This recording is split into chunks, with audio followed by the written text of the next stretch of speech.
नमस्कार दोस्तों, बहुत बहुत स्वागत है आपका। तो आज फ्राइडे है, शुरू करते हैं आज की बात, भोर की बात। और सबसे बड़ी बात तो ये है कि एक बुरी खबर सामने आई है। और वो खबर आपको क्या है, आप पता है कि कतर की एक अदालत ने भारत के 8 पूर्व सैनिकों को मौत की सज़ा सुना दी है।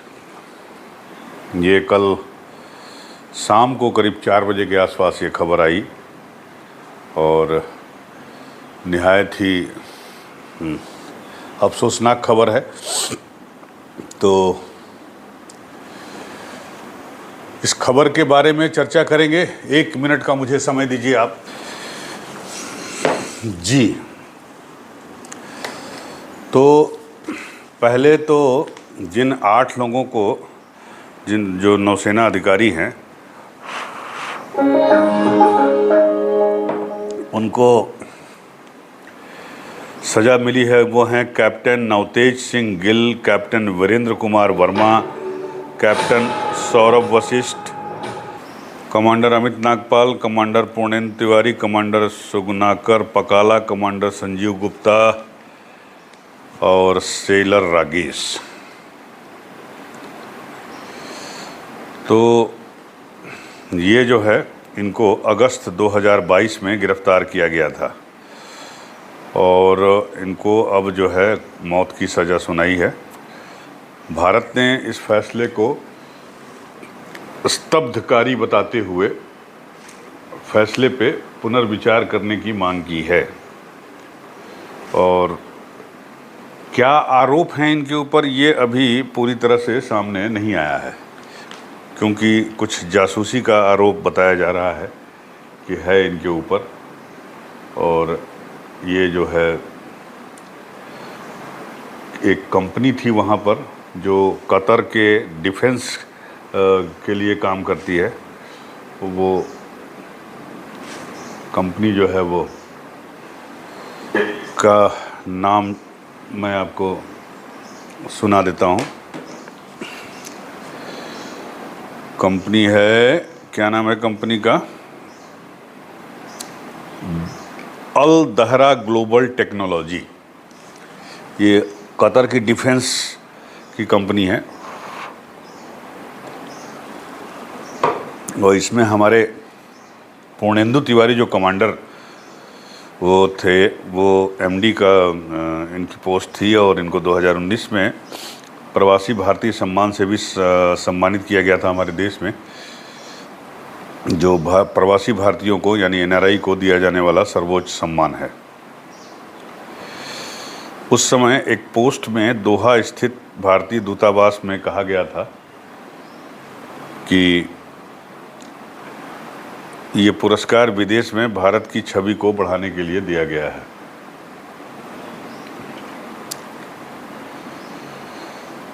तो मामले से जुड़े लोगों ने बताया है कि सभी पूर्व नौसेना अधिकारियों का नौसेना में 20 साल तक बेदाग कार्यकाल था और उन्होंने नौसेना में प्रशिक्षकों यानी ट्रेनर सहित महत्वपूर्ण पदों पर काम किया था। उन्होंने स्वैच्छिक सेवानिवृत्ति ले ली थी और अल दहरा कंपनी के हिस्से के रूप में वे पिछले कुछ सालों से कतर के नौसैनिकों को प्रशिक्षण दे रहे थे। एक कर्मचारी की गिरफ्तारी के बाद कंपनी ने अपना परिचालन बंद कर दिया था। ऐसी खबरें थीं कि अल दहरा के शीर्ष कार्यकारी को हिरासत में लिया गया है, लेकिन कुछ महीने के बाद उन्हें रिहा कर दिया गया। पता चला है कि इन भारतीयों को पहले कई महीनों तक एकांत कारावास में रखा गया था। बाद में सभी पूर्व सैन्य अधिकारियों को 2 व्यक्तियों वाली कोठरी में स्थानांतरित कर दिया गया था। भारत और कतर के रिश्ते काफ़ी मजबूत रहे हैं। आपको तो पता ही है कि हमारे दोनों प्रधानमंत्री, चाहे वो मनमोहन सिंह हो और चाहे हमारे मोदी जी हों, इन लोगों ने कतर का दौरा किया हुआ है।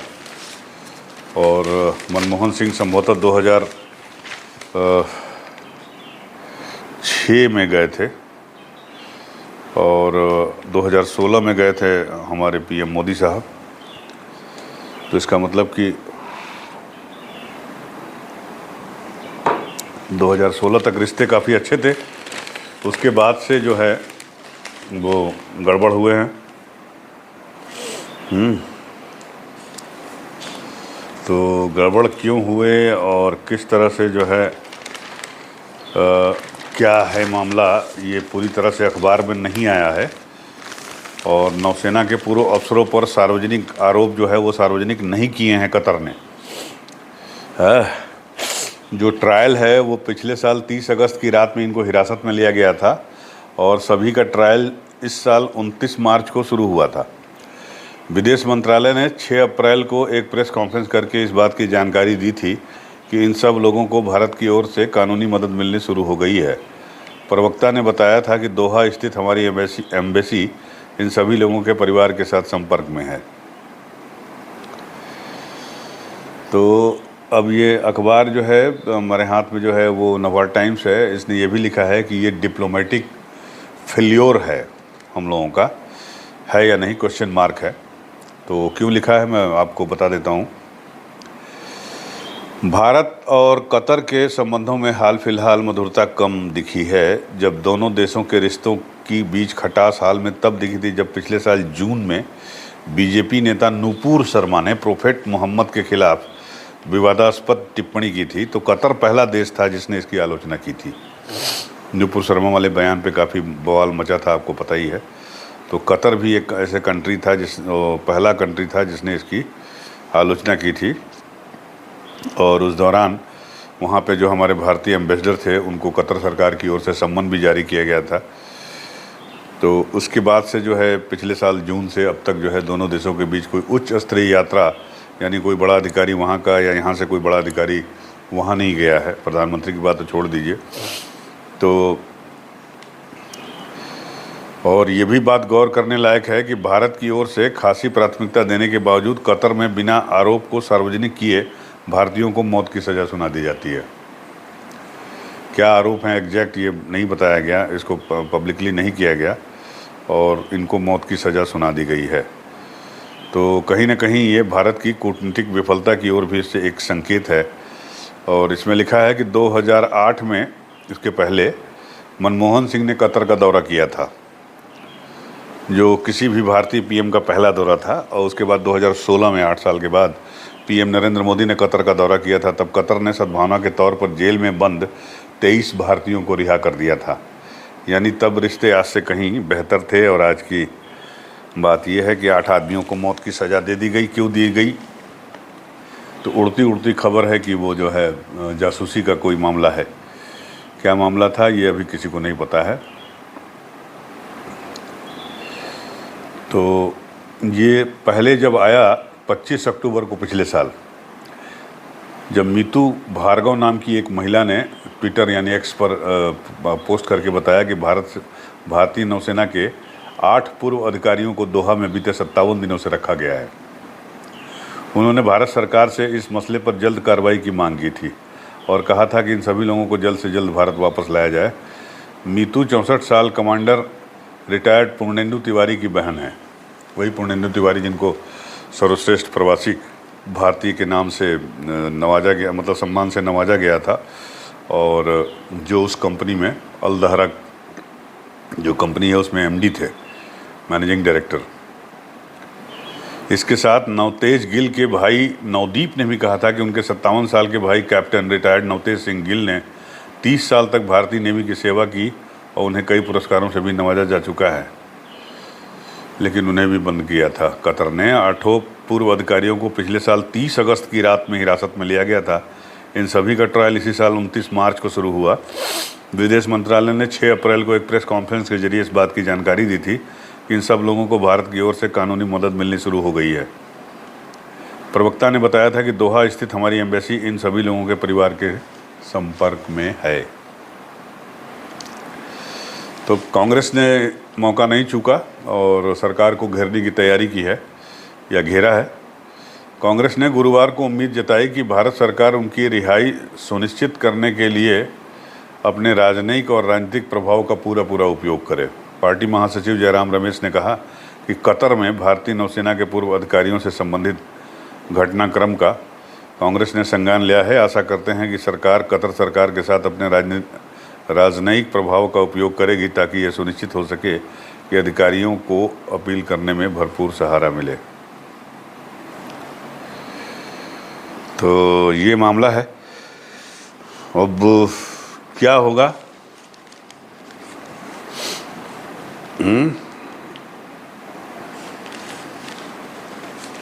जान बचेगी कि क्या होगा, अब ये एक बड़ा सवाल है।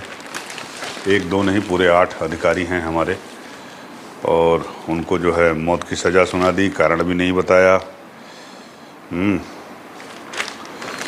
तो ये मामला है। और कल ही एक मामला और आया था,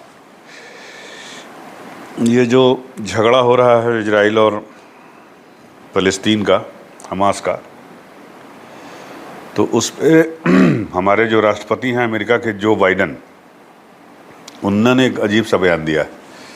उनका ये कहना है कि हमास के इजराइल पर हमला करने का एक कारण Bharat middle east Europe economic corridor का ऐलान हो सकता है। ये कॉरिडोर पूरे क्षेत्र को जोड़ने का काम करेगी। बाइडन ने कहा, मैं इस बात से आश्वस्त हूँ, हालांकि इस बात के मेरे पास सबूत नहीं है। मेरा मानना है कि हमास ने ऐसे समय हमला किया जब इजराइल की इस क्षेत्र में कनेक्टिविटी बढ़ रही थी, और हम इस काम को पीछे नहीं छोड़ सकते। एक हफ्ते में ये दूसरी बार है जब बाइडन ने इस कॉरिडोर का जिक्र किया है। यह कॉरिडोर चीन के BRI प्रोजेक्ट की काट माना जा रहा है। तो चाइना और ईरान जो है, ये दो नहीं चाहते थे कि ये कॉरिडोर बने और सऊदी अरब और इजराइल की दोस्ती बढ़े, जॉर्डन से बढ़े दोस्ती, क्योंकि ये रास्ता जो है गुजरात से भारत के शुरू होकर समुंदर के रास्ते होते हुए और तमाम देशों के थ्रू जो है वो फ्रांस तक और ग्रीस तक जा रहा था, और इससे कनेक्टिविटी इजराइल की सबसे अच्छी हो जाती, यूरोप के साथ साथ जो मिडिल ईस्ट के कंट्रीज़ हैं उनसे भी और भारत की भी। और इस रास्ते से ये डेडिकेटेड फ्रेट की तैयारी है, और इस डेडिकेटेड फ्रेट के ज़रिए जो है जो अभी ट्रेडिशनल रूट है व्यापार करने का, इससे 14 दिन की बचत होगी। यानी अभी आप कोई सामान भेजते हैं, आज है मान लीजिए 27 तारीख, तो 10 नवंबर तक पहुंचेगा, मतलब मान लीजिए 20 नवंबर तक पहुंचेगा, तो इससे आप करेंगे तो आपका वो 6 नवंबर तक जो है या 7 नवंबर तक पहुंच जाएगा, मतलब 14 दिन की बचत होगी। तो कुछ देश ऐसा सुनने में आ रहा है कि नहीं चाहते थे कि सऊदी अरब और जो है इजराइल की दोस्ती हो, या इस तरह से इजराइल की जो है एक्सेस बाकी कंट्रीज से, खासकर मिडिल ईस्ट की कंट्रीज से जो है बढ़े उसकी। तो जो बाइडन का ये कहना है कि उनके पास सबूत नहीं है, लेकिन उन्हें यकीन है कि इसी वजह से जो है ये हमला हुआ। हमास नहीं चाहता था कि, और ईरान नहीं चाहता था। आपको ये भी पता है कि इस हमले के पीछे मास्टरमाइंड जो है वो ईरान को बताया जा रहा है। इन लोगों ने, हमास के जो लड़ाके हैं जो घुसे थे इजराइल में, उन्होंने ट्रेनिंग भी ली थी वहाँ पे ईरान में। तो कुल मिलाकर अब ये डेडिकेटेड फ्रेट जो है ये भी आ गया है। तो क्या होगा क्या नहीं होगा, अब ये तो वक्त बताएगा। लेकिन चलिए कतर से आते हैं वापस अपने देश में, और अपने देश में जो है राजस्थान में कल बड़ा हंगामा हुआ। चुनाव चल रहा है राजस्थान में, आपको पता ही है। तो राजस्थान में जो CM हैं अशोक गहलोत, उनके बेटे को सम्मन किया है, ED ने बुलाया है पूछताछ के लिए, और कथित पेपर लीक मामले की मनी लॉन्ड्रिंग के जांच के सिलसिले में गुरुवार को राज्य कांग्रेस के अध्यक्ष गोविंद सिंह डोटसारा के जयपुर और सीकर स्थित परिसरों पर ED का छापा भी पड़ा है। तो विदेशी मुद्रा उल्लंघन के मामले में मुख्यमंत्री अशोक गहलोत के बेटे वैभव गहलोत को तलब भी किया गया है। उन्हें शुक्रवार, आज शुक्रवार है, आज जो है ED के दफ्तर में बुलाया गया है बात पूछताछ के लिए दिल्ली में। तो पूर्व स्कूली शिक्षा मंत्री डोटसारा 59 साल के हैं। परिसरों के अलावा दौसा में महुआ सीट के पार्टी से उम्मीदवार ओम प्रकाश हुड्डा और कुछ अन्य परिसरों की भी तलाशी ली गई। ED ने कहा था कि आर्यभट्टों ने वरिष्ठ अध्यापक ग्रेड 2 प्रतिस्पर्धा परीक्षा 2022 के सामान्य ज्ञान के पेपर को लीक किया। इन्हें उम्मीदवारों को दिया और हर उम्मीदवार से 1 से 8 से 10 लाख रुपए लिए एक पेपर का। बताइए, पता नहीं कितनी सच्चाई है कितनी क्या है। तो इस पर सीएम गहलोत का रिएक्शन आया है। सीएम गहलोत ने कहा है कि ईडी के एक्शन पर कि देश में आतंक फैलाया गया है, बीजेपी छापों के जरिए हमें निशाना बना रही है। हमारे यहाँ पाकिस्तान से टिड्डी दल आता है और फसलें चट कर जाता है। ईडी उनकी फसलों को चट कर जाएगी। कांग्रेस चीफ मल्लिकार्जुन खड़गे ने कहा कि राजस्थान में हार देखकर बीजेपी ने अपना आखिरी दांव चल दिया है। सचिन पायलट का भी बयान आया है। राजस्थान के पूर्व डिप्टी सीएम सचिन पायलट ने कहा कि ईडी की कार्रवाई का समय, उद्देश्य और नीयत पूरी तरह से डाउटफुल है, संदिग्ध है। एजेंसियों का लगातार दुरुपयोग हो रहा है। चुनाव से ठीक पहले एजेंसी का जिस तरह से इस्तेमाल किया गया है वह देश और प्रदेश बहुत गंभीरता से देख रहा है। वैभव गहलोत को जिस मामले में तलब किया गया है वह 12 साल पुराना है। इधर आपके महुआ मोइत्रा को भी जो है वो जो एथिक्स कमेटी है लोकसभा के आचार समिति ने 31 अक्टूबर को बुलाया है।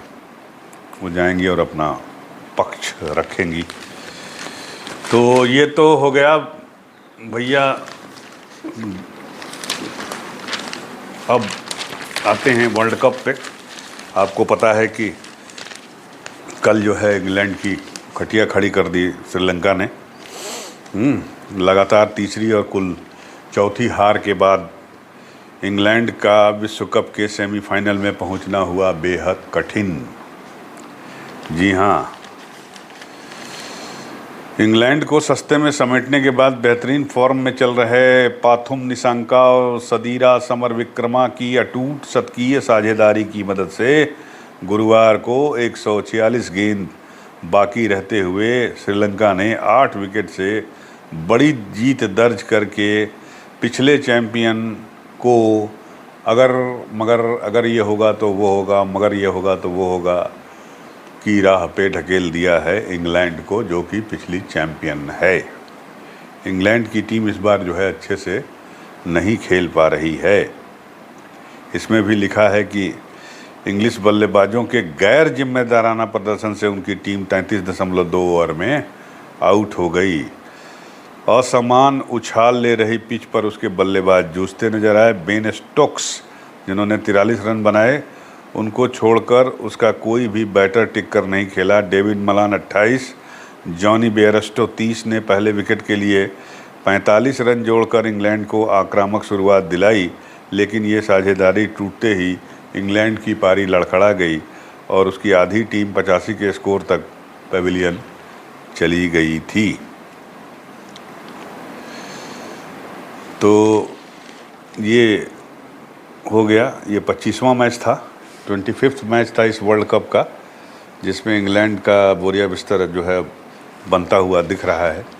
हालांकि इसमें अगर मगर भी कुछ लिखा हुआ है कि अगर ये हो जाए वगर हो जाए।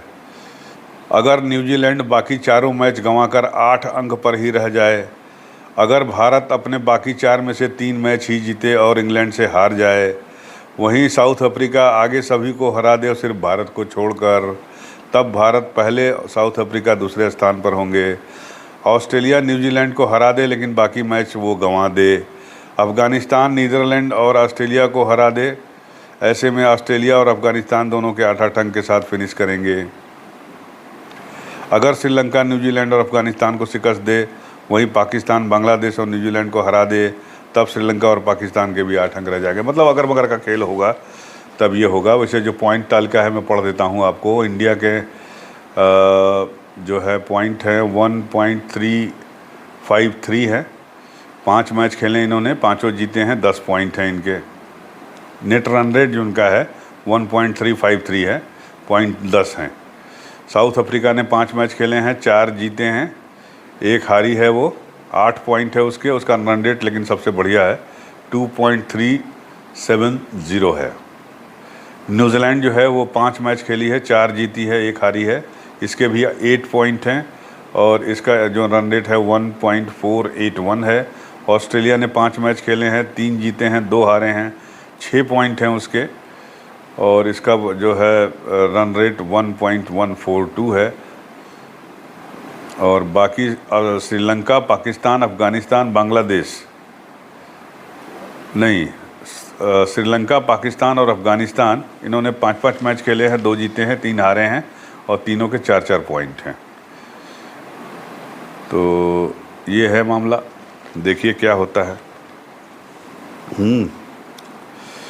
अब आज जो है वो साउथ अफ्रीका और पाकिस्तान का मैच है चिदम्बरम स्टेडियम में। तो उम्मीद करता हूँ कि बाबर आजम साहब जो है वो काफ़ी पसीना वसीना बहाए होंगे अपनी टीम के साथ, क्योंकि साउथ अफ्रीका जिस हिसाब से खेल रही है उस हिसाब से तो लगता है कि पड़ला तो उसी का भारी है। लेकिन पाकिस्तान की टीम जो है एक जुझारू टीम है और आई होप कि वसीम अकरम की डांट के बाद जो है, वसीम अकरम ने कहा था कि इन लोगों के चेहरे जो है, खिलाड़ियों के चेहरे सूज गए हैं, 8-8 किलो मटन खा रहे हैं।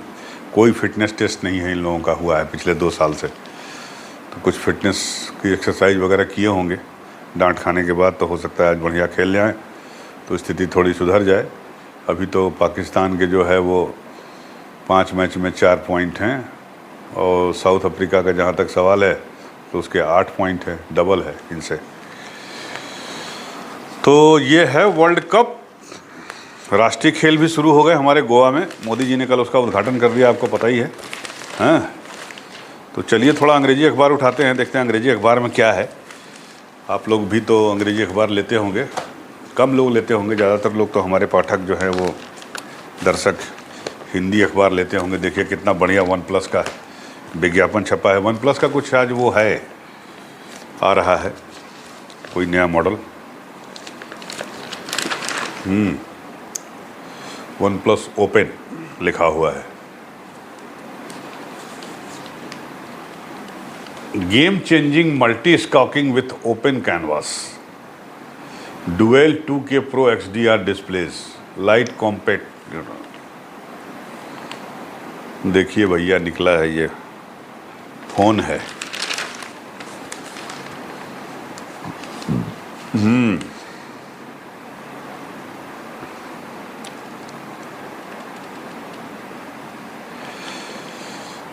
तो इसमें भी कुछ खास नहीं है।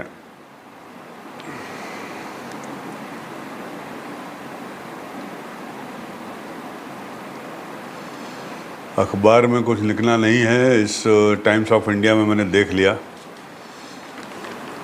और मेरे ख्याल से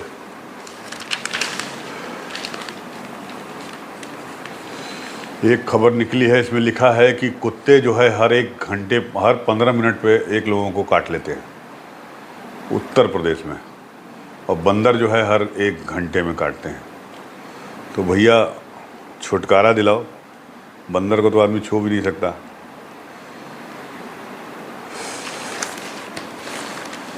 तो यही है आज। अब अखबारों में कुछ है नहीं, अब आपसे हमको लगता है कि जुदाई लेनी पड़ेगी। मैच की तैयारी शुरू हो गई है। लखनऊ में इकाना स्टेडियम में मैच है, आपको तो पता ही है। इसमें भी है वही। अमेठी में सोहदों ने किशोरी को घर में घुसकर जिंदा जला दिया। ये अरे बाप रे। सुकुल बाजार का मामला बताया जा रहा है कि कस्बे में एक दिल दहला देने वाली वारदात में सोहदों ने एक किशोरी को उसी के घर की छत पर जिंदा जला दिया। पीड़िता ने अस्पताल में दम तोड़ दिया। किशोरी के पिता का कहना है कि कुछ दिनों में उसकी बेटी को कुछ युवक स्कूल जाते समय परेशान कर रहे थे और उन्होंने ही वारदात को अंजाम दिया है। उन्होंने आरोप लगाया कि पुलिस से कई बार सोहदों के खिलाफ मौखिक शिकायत की गई, लेकिन पुलिस ने कार्रवाई के बजाय उन्हें समझा बुझाकर मामला शांत करा दिया। वहीं पुलिस इस मामले में अभी कारण स्पष्ट न होने की बात कह रही है। अगर ऐसा हुआ है तो ये बेहद ही दुखद है और निश्चित रूप से हमारे मुख्यमंत्री योगी आदित्यनाथ की दिशा निर्देशों का खुल्लाम उल्लंघन है, अवहेलना है। क्योंकि उन्होंने साफ साफ कहा है कि आपको ये बयान याद होगा कि एक चौराहे पे अगर तुमने लड़की छेड़ी तो अगले चौराहे पर जो है तुम्हारा यमराज इंतज़ार करते नज़र आएंगे, क्योंकि हर जगह CCTV कैमरे लग गए हैं। ये बयान काफ़ी चर्चित हुआ था हमारे CM साहब का। तो लगता है कि पुलिस वाले जो है वो उनके इस बयान को तवज्जो नहीं दे रहे हैं और न ही जो है उनका एंटी रोमियो स्क्वाड काम कर रहा है, और लगातार इस तरह की घटनाएं सुनने में आ रही हैं, बावजूद उसके जो है वो ध्यान नहीं दे रहे हैं। तो उम्मीद करता हूं कि अगर इसमें पुलिस की लापरवाही होगी तो निश्चित रूप से उन्हें जो है इसका पनिशमेंट होना चाहिए, और साथ ही साथ अगर उन शोहदों ने ऐसा किया है तो उनके खिलाफ़ ऐसा एक्शन होना चाहिए, ऐसी कार्रवाई होनी चाहिए जो एक नज़ीर बने। तो उम्मीद करता हूं कि योगी जी इसका संज्ञान लेंगे और जो योगी जी की पुलिस है वो भी इसका संज्ञान लेंगी और उस लड़की को न्याय मिलेगा। तो इसी के साथ आज की बात जो है यहीं समाप्त करता हूं। आप हमारे साथ जुड़े, हमारे साथ बैठे रहे, हमारे साथ बात की। आपसे बात करके मुझे अच्छा लगता है और मुझे और अच्छा लगेगा अगर आप हमारे चैनल को लाइक और सब्सक्राइब कर लें। तो मिलते हैं आपसे अगले वीडियो में, तब तक के लिए नमस्कार।